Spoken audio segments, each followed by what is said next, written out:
आप सबका स्वागत है मेरे YouTube चैनल एजुकेशन वीडियोस पर। तो आज हम स्टार्ट करने जा रहे हैं चैप्टर 17 जिसका नाम है बंगाल स्कूल। आगे देखते हैं। जो चित्र है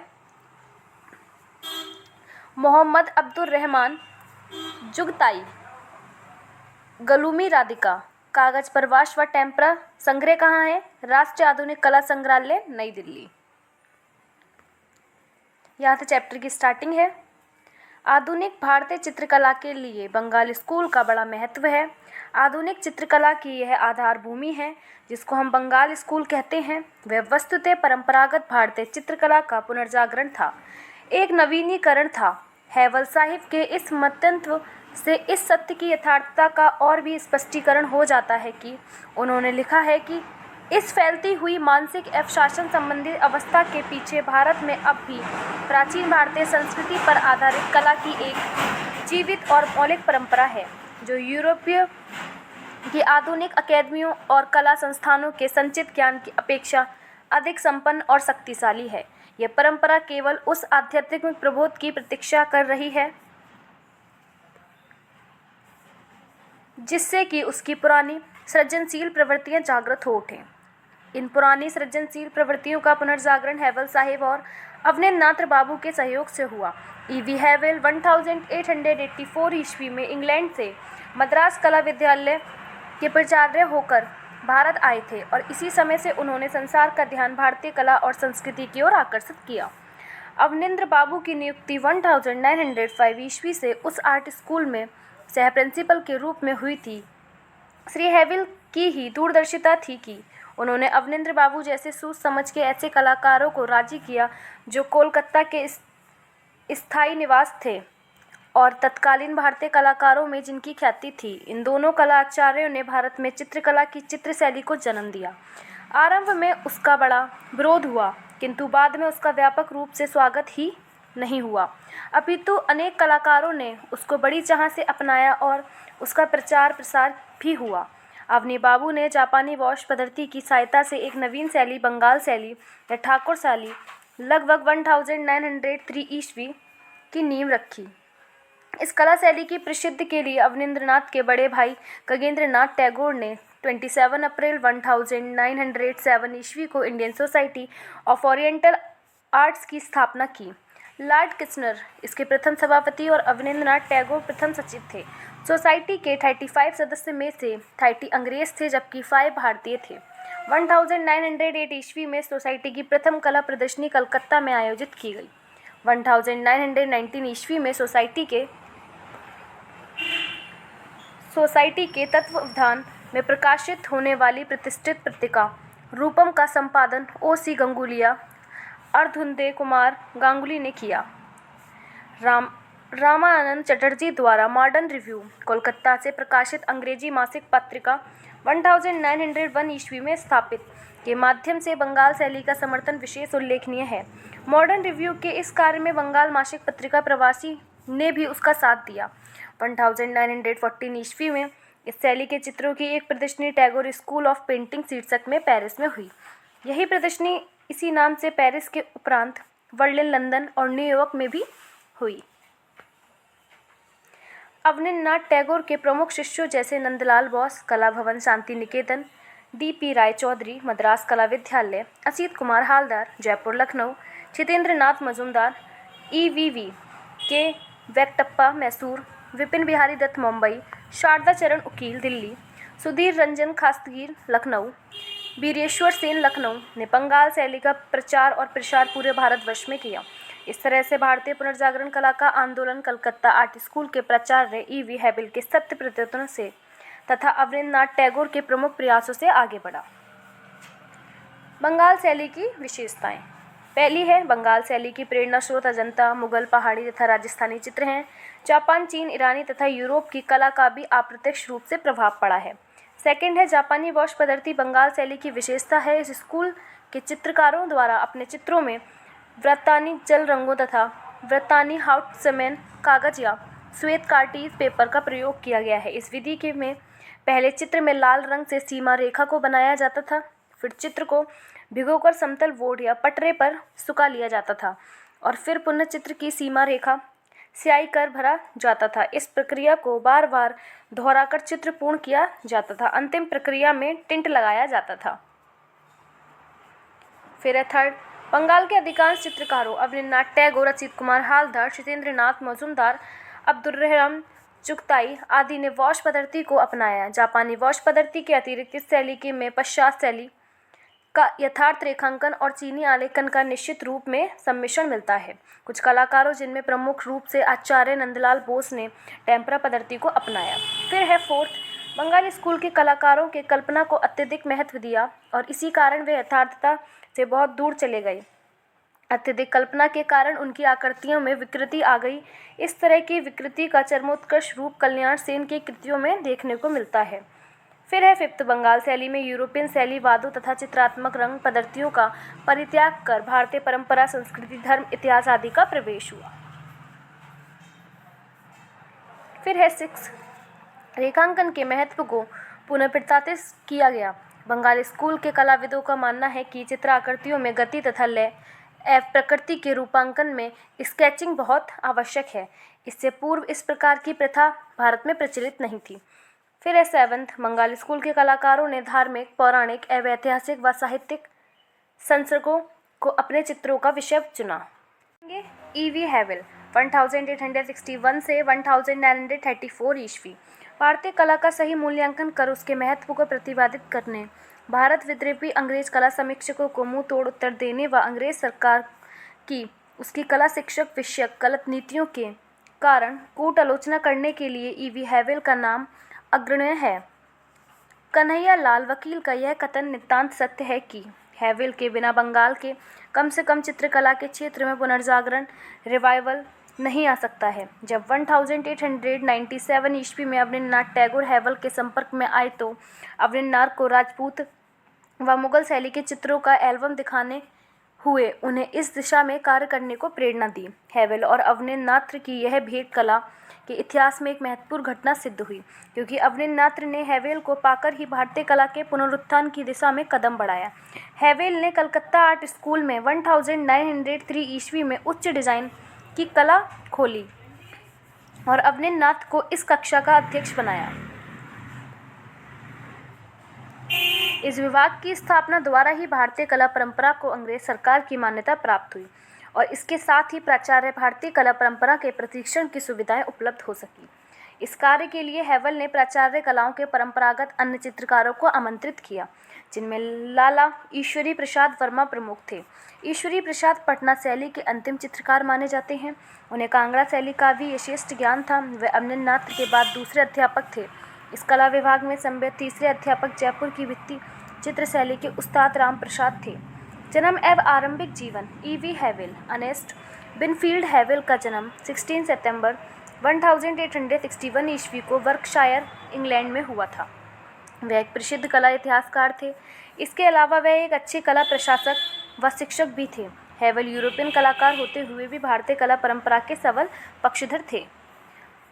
वह 1884 ईस्वी में इंग्लैंड से मद्रास कला विद्यालय के प्राचार्य बनकर आए। इसके बाद वह 5 जुलाई 1896 ई को कलकत्ता कला विद्यालय में बतौर प्राचार्य नियुक्त हुए, जहां वे 1905 ईस्वी तक अपने पद पर बने रहे। अश्वस्त रहने के कारण 1908 ईस्वी में उन्हें इंग्लैंड लौट जाना पड़ा। उन्होंने भारतीय कला विषयक कई पुस्तकें लिखी। Indian sculpture and painting, London 1908 ईस्वी। Ideals of Indian art, London 1911 ईस्वी। Handbook of Indian art, London 1920 ईस्वी। इंडियन आर्किटेक्चर, लंदन 1913 ईस्वी। Essays on Indian art institute and education, Madras 1907 ईस्वी। Banaras the sacred city, London 1905 ईस्वी। A handbook to Agra and the Taj, London 1904 ईस्वी। The history of iron rule in India from the earliest times to the death of Akbar, New York 1918 ईस्वी। The ancient and medieval architecture of India, London 1915 ईस्वी। The art heritage of India आदि। हैवेल ने तत्कालीन परिस्थितियों पर चिंता व्यक्त करते हुए कहा कि पश्चिमी संस्कृति ने भारतीय युवाओं की आंखों को अपने देश की निजी प्रकृति, कला एवं संस्कृति के प्रति अंधा और कानों से बहरा कर दिया है। भारत की प्राचीन कला को अधिकांश तक खत्म कर दिया गया है। जनता की अभिरुचि बदलकर भ्रष्ट कर दी गई है, जबकि इस क्षति के बदले में हमने भारत को अपनी राष्ट्रीय कला में से कुछ भी नहीं दिया। हैवेल का अनुसरण कर अनेक यूरोपियन समीक्षकों ने भारत की प्राचीन कला के विभिन्न पहलुओं पर गंभीरतापूर्वक अध्ययन कर अनेकानेक नवीन तत्वों का उद्घाटन किया। इन कला प्रेमी व समीक्षकों में Percy Brown, Vincent Smith, doctor Annie Besant, भगिनी Nivedita, Hermann Goetz, Stella Kramrisch तथा हेनरिच जिमर उल्लेखनीय हैं। निधन 31 दिसंबर 1934 ईस्वी को 73 वर्ष की उम्र में ऑक्सफोर्ड में उनका निधन हो गया। हम पढ़ेंगे अवनींद्रनाथ टैगोर 1871 से 1951 ईस्वी। भारतीय चित्रकला की स्वर्णिम उन्नति के लिए एक महाशक्ति के रूप में आचार्य अवनींद्रनाथ टैगोर का अभ्युदय उस समय हुआ जबकि यह चिर सृजना आकांक्षा उन्मुक्त विचरण छोड़कर विदेशी कंचन धारा में आवृत हो चुकी थी। उन्होंने यहाँ की स्थिर जर्जर कला संपदा को पतन के गर्भ से ही नहीं उबारा, वरन उसका नवीन संस्करण कर उसमें गहराई और अभिनव सौंदर्य भी भरा। अवनींद्रनाथ टैगोर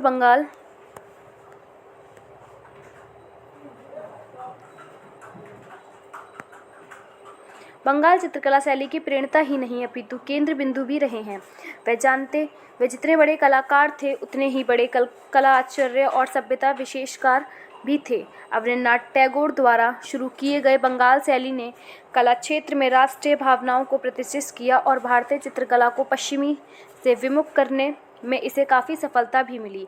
अपने इन्हीं विशिष्टताओं के चलते इसे पुनर्जागरण के नाम से पुकारा गया। आज देश विदेश के अनेक कला समीक्षक भले ही रविन्द्रनाथ टैगोर को प्रथम आधुनिक भारतीय चित्रकार मानते हैं, परंतु सच्चे अर्थों में अवनींद्रनाथ टैगोर पहले चित्रकार थे जिन्होंने आधुनिक भारतीय चित्रकला की नींव रखी थी।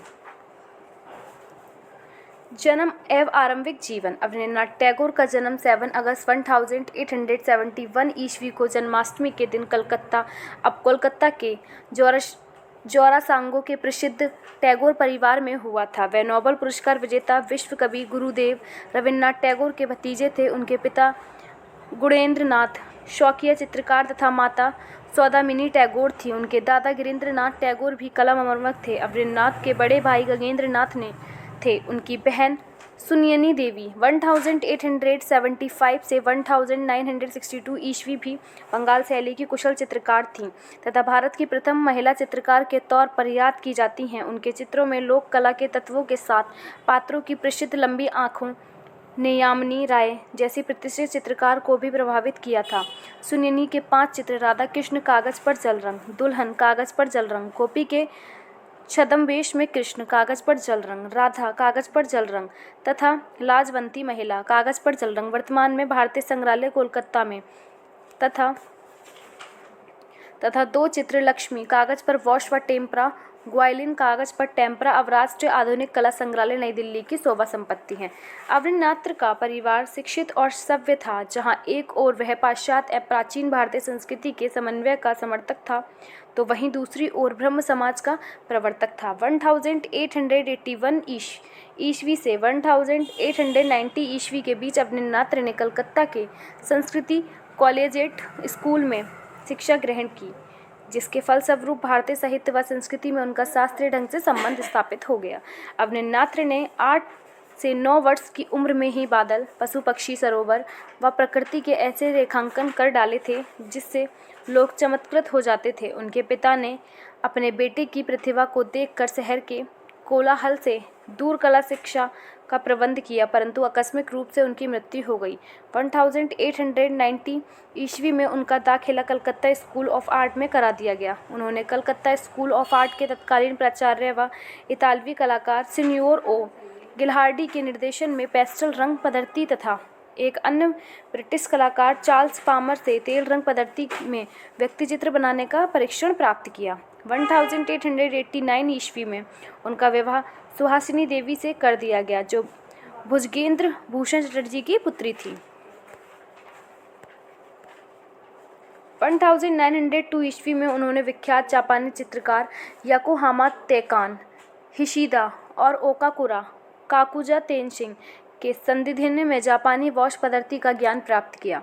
ये चित्रकार अवनींद्रनाथ टैगोर के घर पर ठहरे थे। वह ओकाकुरा की किताब आइडियल्स ऑफ द ईस्ट में वर्णित उसके प्राच्यवादी विचारों से सहमत थे। वास तकनीक, जिसे अपने यहाँ प्रक्षालन विधि कहा जाता है, विशुद्ध जापानी पद्धति है जिससे चित्र को नवीन दृश्यता दी जाती है। अवनींद्रनाथ ने यही पद्धति सीखी और जल रंग तथा टेम्परा के सहयोग से अपनी निजी वॉश तकनीक को जन्म दिया। आगे चलकर यही वॉश तकनीक बंगाल स्कूल की पहचान बन गई। अवनींद्रनाथ के भीतर कला की नैसर्गिक प्रतिभा तो थी ही, कला शिक्षक प्राप्त कर वह और भी समर्थ हो गए। उनकी कला को सबसे पहले रविन्द्रनाथ टैगोर ने पहचाना और उन्हें प्रोत्साहित किया। रविन्द्रनाथ टैगोर के बड़े भाई द्विजेंद्रनाथ ठाकुर के संपादन में उन दिनों एक महत्वपूर्ण पत्रिका भारतीय बालक निकलती थी। इसी पत्रिका में अवनींद्रनाथ के आरंभिक चित्र प्रकाशित हुए थे। रविन्द्रनाथ, द्विजेंद्रनाथ और परिवार के अन्य शुभचिंतकों की प्रेरणा व आग्रह से 19 वर्ष की छोटी सी उम्र में अवनींद्रनाथ ने चित्रकारी का कार्य आरंभ किया। उनकी आरंभिक कृतियों में अभिसारिका महत्वपूर्ण कृति मानी जाती है, जिसकी रचना उन्होंने 1892 ईस्वी में की थी। कालिदास के ऋतु संहार से प्रेरित होकर अवनींद्रनाथ ने इस कृति को बनाया था। शुरू से अवनी बाबू राजा रवि वर्मा के बड़े प्रशंसक थे और यूरोपियन शैली में तेल रंगों के काम करना पसंद करते थे। 1901 ईस्वी में उन्होंने तेल रंगों में काम करना शुरू भी कर दिया था। इस माध्यम में उनकी बनाई कृतियाँ तत्कालीन बंगला पत्रिका साधना में छपी। यह वह समय था जब अवनींद्रनाथ भीतर से बहुत विचलित रहा करते थे। उन्हीं के शब्दों में, मैं बहुत व्याकुल हो उठा। मेरे हृदय में एक प्रकार की चाह और इच्छा उठ रही थी। मैं उसका अनुभव तो किया करता, परंतु उसे व्यक्त नहीं कर पाता। इसी बीच 1897 में अवनींद्रनाथ कोलकाता के गवर्नमेंट स्कूल ऑफ आर्ट के प्रिंसिपल और गवर्नमेंट ऑफ आर्ट गैलरी के क्यूरेटर नियुक्त किए गए। ईवी हैवेल के संपर्क में आए। ऐसा माना जाता है कि ईवी हैवेल की प्रेरणा से ही उनके कला सर्जन में गुणात्मक परिवर्तन आया। हैवेल ने उन्हें राजपूत, मुगल और फारसी शैलियों से सर्वथा पहली बार परिचित कराया था तथा इन शैलियों में एक नई समन्वित शैली के विकास को उकसाया। इसी का असर था कि अवनी बाबू ने 1895 से 1905 ईस्वी के मध्य राजपूत शैली की बाकायदा तकनीकी शिक्षा राम प्रसाद नामक एक कलाकार से ली। कृष्णलीला की चित्र श्रृंखला में राजपूत शैली के स्पष्ट प्रभाव दिखाई देते हैं। इसके बाद अवनींद्रनाथ ने मुगल और फारसी कला की तकनीकी सीखी। यह प्रभाव लगभग इसी काल के बनाए मेघदूत पर आधारित 3 चित्र ग्रीष्म, बसंत, पथिक और कमल में स्पष्ट परिलक्षित है। 1905 ईस्वी से 1915 ईस्वी तक अवनी बाबू कलकत्ता के गवर्नमेंट स्कूल ऑफ आर्ट्स में उप प्रधानाचार्य रहे। इसी दौरान हैवेल ने लंदन की विख्यात कला पत्रिका स्टूडियो में अवनींद्रनाथ टैगोर के चित्र की प्रशंसा में लिखा है कि भारतीय चित्रालेखन की समीक्षा और भारतीय चित्रकला की नवीनतम दिशाएं। 1905 ईस्वी में ईवी हैवेल द्वारा प्राचार्य पद त्यागने पर अवनींद्रनाथ 1905 ईस्वी से 1909 ईस्वी तक कार्यवाहक प्रधानाचार्य भी रहे। अवनींद्रनाथ जिस बेचैनी की लगातार महसूस कर रहे थे और कुछ नया रच पाने की जुगत में थे, वह इच्छा इसी आर्ट कॉलेज में काम करते हुए ही पूरी हो गई थी। एक लाभ यह भी था कि भारतीय कला के प्रोत्साहन के लिए शासन का संरक्षण भी मिल गया था।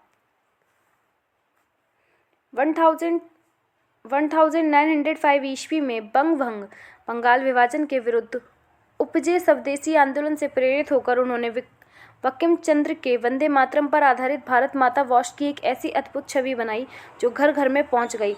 इसमें एक साध्वी की तरह भगवा साड़ी पहने हुए भारत माता को ज्ञान और कृषि की देवी के रूप में दिखाया गया है। उनके एक हाथ में गेहूं की बाली, दूसरे में पुस्तक, तीसरे हाथ में माला और चौथे हाथ में श्वेत वस्त्र हैं। यह चतुर्भुजी आकृति अवनींद्रनाथ की प्रखर राष्ट्र चेतना का प्रतीक है। स्वदेशी आंदोलन के समर्थक चाहते थे कि इस तरह की छवि घर घर में टंगे। राजा रवि वर्मा की सुंदर इंद्रियां गहनों से लदी स्त्रियों नहीं। भारत माता का यह चित्र वर्तमान में विक्टोरिया मेमोरियल हॉल कोलकाता में प्रदर्शित है। 1909 से 1911 ईस्वी में लंदन की इंडियन सोसाइटी ने अजंता के चित्रों की अनुकृति के लिए लेडी हैरिंगम की अध्यक्षता में एक दल भारत भेजा। भारत में अवनींद्रनाथ के निर्देशन में कलकत्ता स्कूल ऑफ आर्ट के उनके कई योग्य शिष्य, जिनमें नंदलाल बोस, असित कुमार हालदार, शिवेंद्रनाथ गुप्त, वेंकटप्पा आदि थे, अजंता के चित्रों की प्रतिलिपियां तैयार कराने में उस दल की मदद की। अवनींद्रनाथ ने पहली बार अजंता की भव्य कला के दर्शन किए। इस तरह से अजंता राजपूत, मुगल, फारसी, जापानी, यूरोपियन तथा स्थानीय कला शैलियों के समन्वय से एक नूतन कला शैली का उद्भव हुआ, जो बंगाल चित्र शैली के नाम से भी प्रसिद्ध हुई।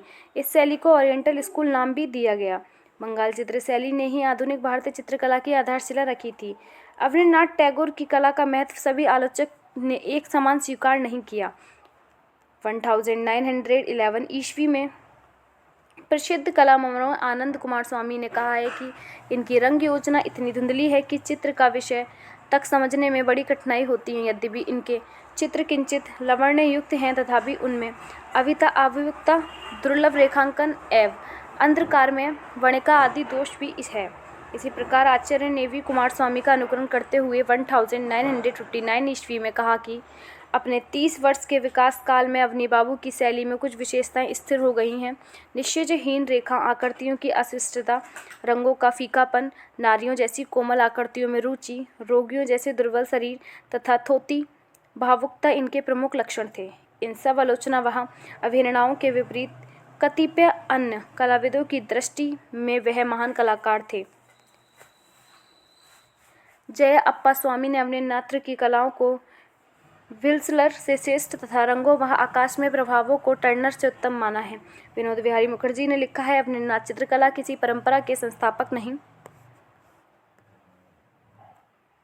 बल्कि एक नई शैली के सर्जक थे। मूर्तिकार प्रदोष दास गुप्ता ने अवनी बाबू को विलियम ब्लेक के समान आदर्श विचारक कलाकार उद्घोषित किया। 1994 ईस्वी में राष्ट्रीय आधुनिक कला संग्रहालय नई दिल्ली में प्रसिद्ध कला इतिहास गीता कपूर ने भारतीय कला के 100 साल शीर्षक से एक प्रदर्शनी आयोजित की, जिसमें आधुनिक अवनींद्रनाथ के कई मूल चित्र शामिल किए।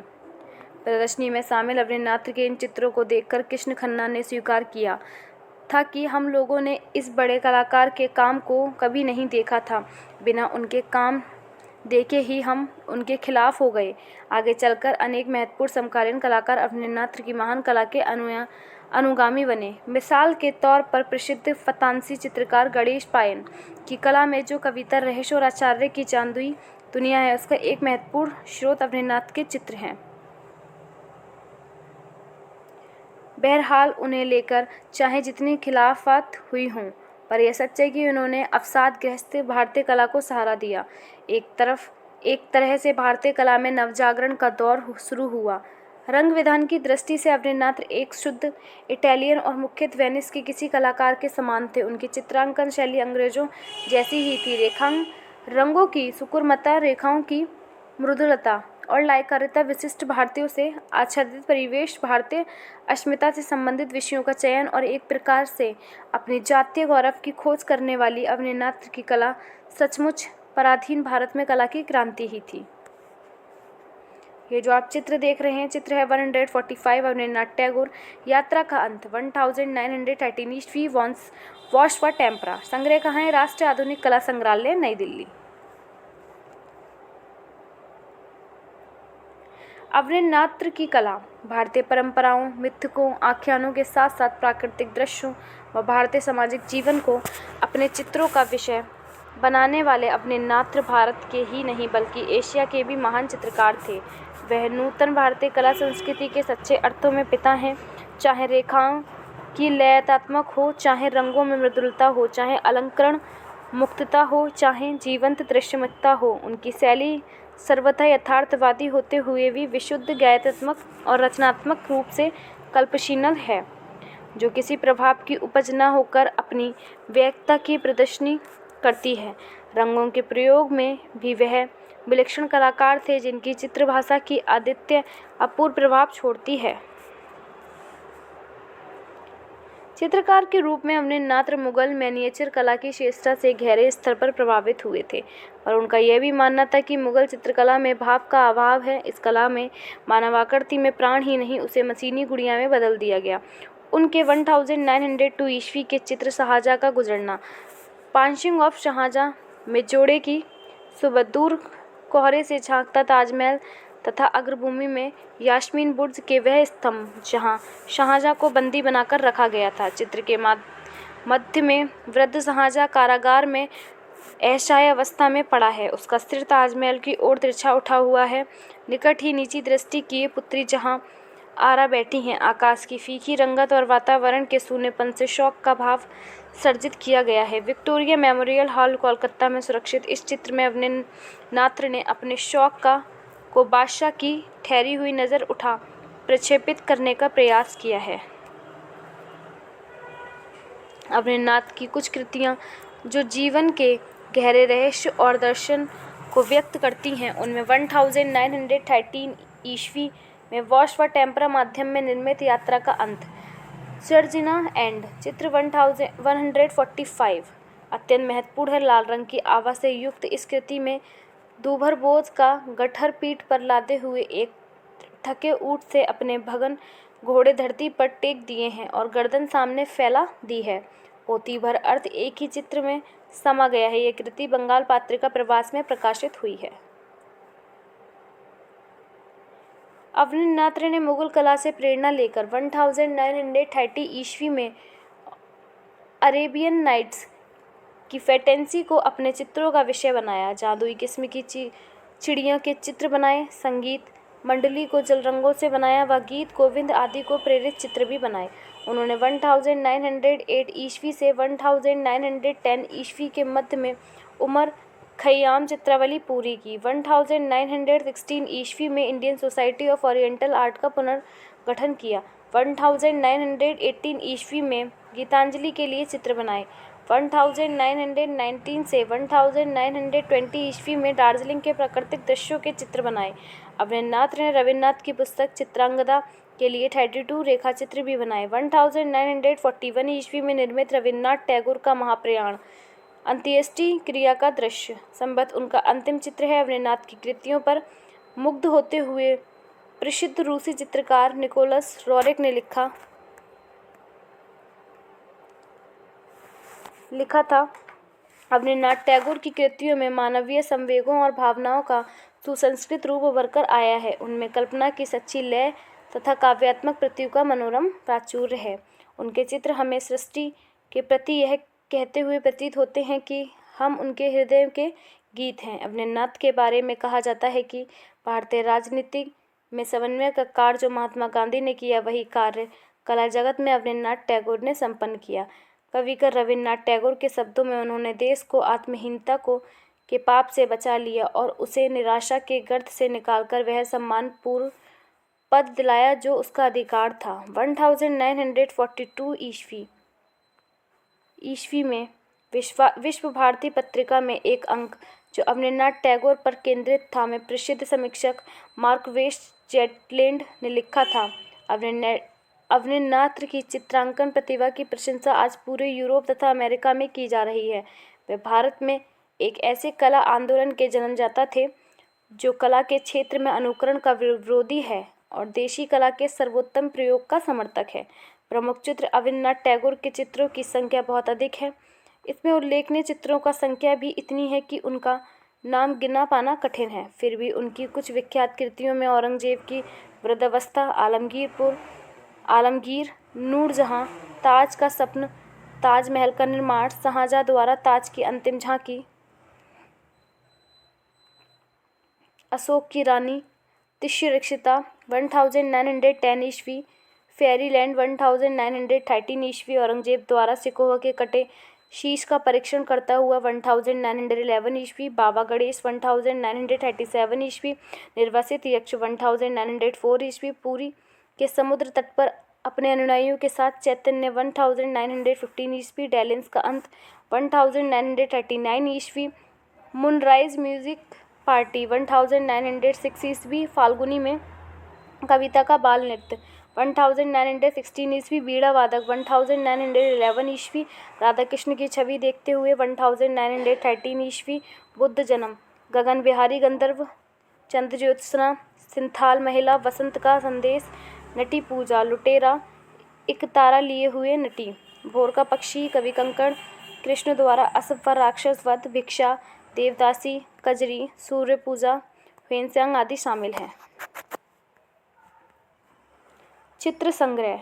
अवनीनाथ के चित्र अनेक निजी संस्थाओं के संग्रह और राजकीय संग्रहालयों में संरक्षित हैं। उनके सर्वाधिक 107 चित्र वर्तमान में रविंद्र भारती सोसाइटी कोलकाता के संग्रह में हैं। इनके अलावा उनके 90 चित्र राष्ट्रीय आधुनिक कला संग्रहालय नई दिल्ली में संग्रहित हैं, जिनमें यात्रा का अंत 1913 ईस्वी वॉस्वा टेम्परा, दस्तखत कागज पर टेम्परा, कश्मीर की ओर सम्राट का प्रस्थान कागज पर वॉस्वा टेम्परा, संथाल वाला कागज पर टेम्परा, कालिम्पोंग का उमर खयाम कागज पर जल रंग, महाकाल की धमकी कागज पर जल रंग, तप्ती नाटक का अंतिम दृश्य कागज पर वॉश व टेम्परा, शेफाली पुष्प कागज पर वॉश व टेम्परा, मंजरी डे कागज पर स्याही, राधिका कागज पर जल रंग व वॉश, कैलाश की कल्पना कागज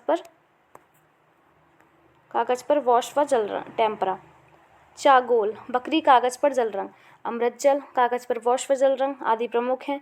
अभिसारिका 1892 ईस्वी कागज पर जल रंग, गणेश चन्नी 1908 ईस्वी कागज पर जल रंग, कमल पत्र पर अशुपात कागज पर जल रंग, बुद्ध और सुजाता 1903 ईस्वी कागज, कच्छ और देवयानी 1908 ईस्वी, राधा और कृष्ण 1908 ईस्वी, पद्म पलाश लोचन कागज पर जल रंग, बूढ़ा आदमी किताब का अध्ययन करते हुए कागज पर जल रंग, कला व्यापारी अब्दुल खलीक कागज पर जल रंग, रवि बाउल कागज पर मोम रंग, ऊपरी हवा पर सिद्धगण कागज पर जल रंग, दिवाली 1903 ईस्वी कागज पर जल रंग, मस्कुल कागज पर जल रंग,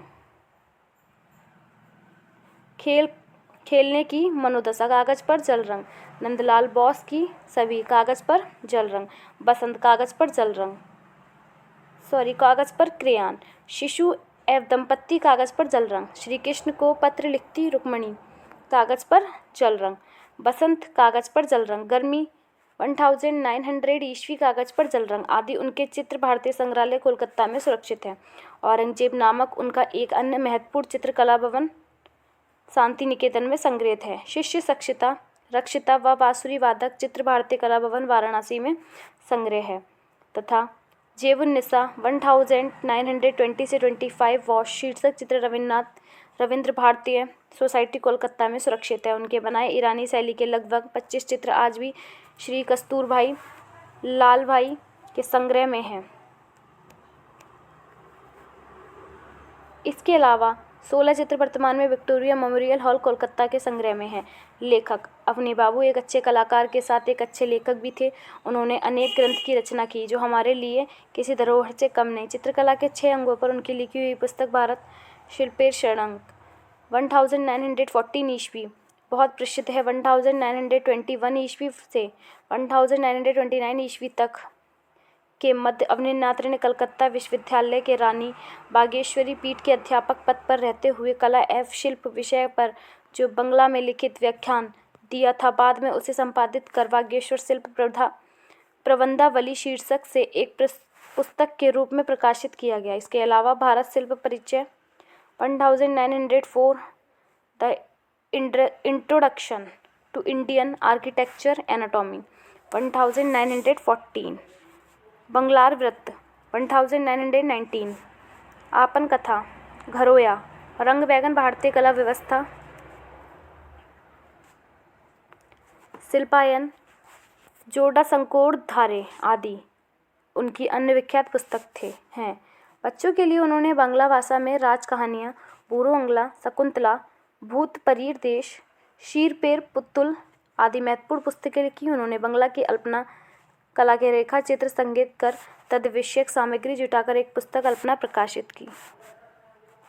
महान गुरु कला अवनीनाथ टैगोर एक कलाकार ही नहीं बल्कि महान कला गुरु भी थे। उनके प्रमुख शिष्यों में नंदलाल बोस, असित कुमार हालदार, जितेंद्रनाथ मजुमदार, देवी प्रसाद राय चौधरी, शैलेंद्रनाथ डे, शारदा उकील, के वेटंकप्पा, सुरेंद्रनाथ गांगुली, ईश्वर प्रसाद वर्मा, समी उज्जमा, हकीम मोहम्मद खान, दुर्गेश चंद्र सिंह आदि थे, जिन्होंने उनकी परंपरा बंगाल चित्र शैली को विकसित करने के लिए अपनी निजी क्षमताओं के से अपूर्व ख्याति पाई।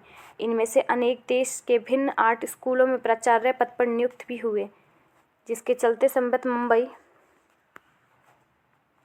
को छोड़कर पूरे देश में इस शैली का प्रसार हुआ। कला गुरु के रूप में अवनीनाथ की उदार सहृदयता और वत्सलता को उनके प्राय सभी शिष्यों ने भरे मन से याद किया और रेखांकित किया है कि उनके जैसा उदार गुरु हमेशा नहीं मिलता। अभिनेता अवनीनाथ एक मजे हुए अभिनेता भी थे। रवींद्रनाथ के अनेक नाटकों की सफलता में उनका हाथ रहा है।